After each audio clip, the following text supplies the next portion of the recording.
Hello viewers, এই যে দেখতে পাচ্ছেন পালসার 150 সিসির বাইক।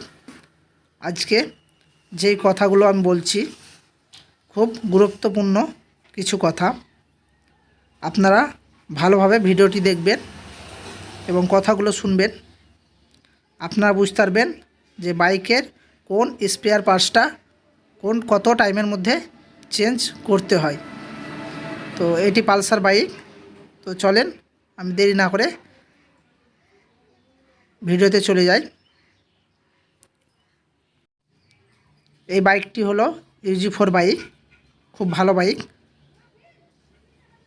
UG3 UG4 এই বাইকগুলো খুব ভালো। আগের বাইকগুলো যেগুলো নিউ বাইক এসছে সেগুলো খুব ভালো না।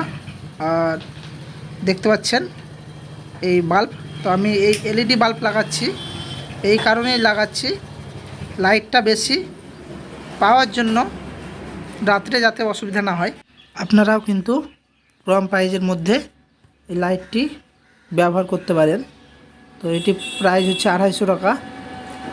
তো আপনারা লাগাতে পারেন। পালসার বাইকে কোনো এক্সট্রা সুইচ দরকার নেই, শুধু লাগিয়ে দিলে হবে মাথাটা খুলে। তো আমি এটি ইনস্টল করব এবং বাইকের যে কোনো জিনিস যেগুলো টাইমের মধ্যে, engine oil, hydraulic oil, Mobil filter, plug, সব কিছু কিন্তু টাইম চেঞ্জ করা দরকার। যেমন এই বাইকটি এখন 12,811 কিলোমিটার চলেছে। তো এই বাইকটির হাইড্রোলিক তেল চেঞ্জ করছি। কোম্পানির বুকের নিয়ম হচ্ছে 10 থেকে 13,000-এর মধ্যে কিন্তু ফ্রন্টের হাইড্রোলিক অয়েল চেঞ্জ করতে হবে, নয়তো হাইড্রোলিকটা অতিরিক্ত খারাপ হয়ে হাইড্রোলিক যে পাইপটা আছে সেটিকে ড্যামেজ করে দিবে।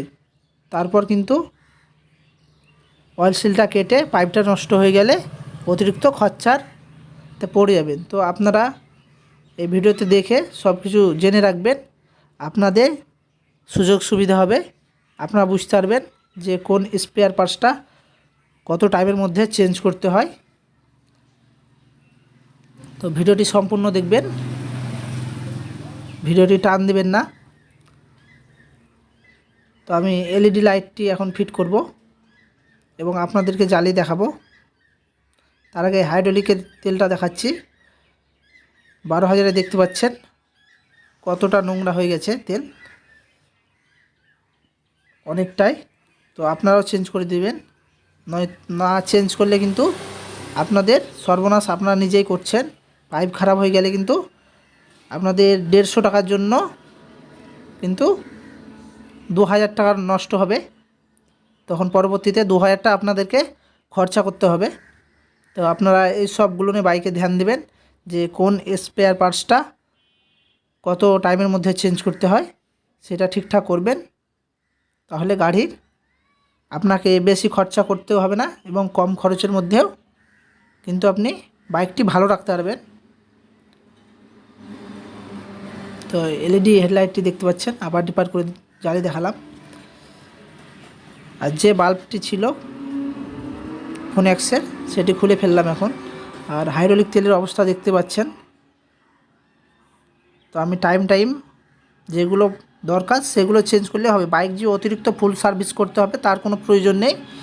যেগুলো গ্রিজ, তারপর হাইড্রোলিক তেল যেগুলো চেঞ্জ করার নিয়ম সেগুলো করে দিলে কিন্তু বাইক ভালো থাকবে। তো এই বাইকের হাইড্রোলিক তেলের প্রাইস দেখতে পাচ্ছেন 187 টাকা প্রিন্ট। তো এটা 150 টাকায় ছাড় পেয়ে যাবেন, 150 টাকায় পেয়ে যাচ্ছেন। তো এটি ভালো তেল, ইন্ডোরেন্সের বাইজের অরিজিনাল তেল যাকে বলা হয়। তো এটি ইউজ করছি আমি। তো এই পুরো তেলটাই কিন্তু দুটো হাইড্রোলিক পাইপের মধ্যে দিয়ে দেব এবং কি স্প্রিং ভরে ভালোভাবে পরিষ্কার করে নিতে হবে ব্যারেলটি আগে।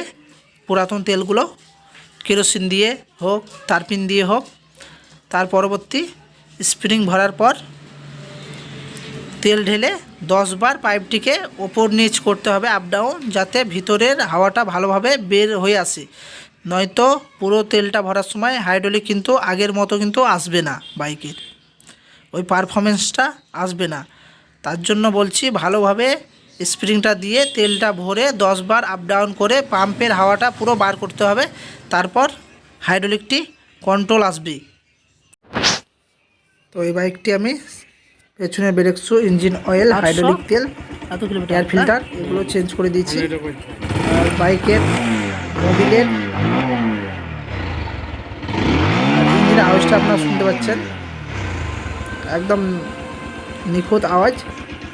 আর কাস্টমারকে আমি বলে দিই যে মোবিল কতটা চেঞ্জ করলেন সেটির ছবি তুলে রাখেন, পরবর্তীতে যেন অসুবিধা না হয়, না ভুলে যান। তো থ্যাংক ইউ বন্ধুরা, আবার আসছি নেক্সট ভিডিওতে।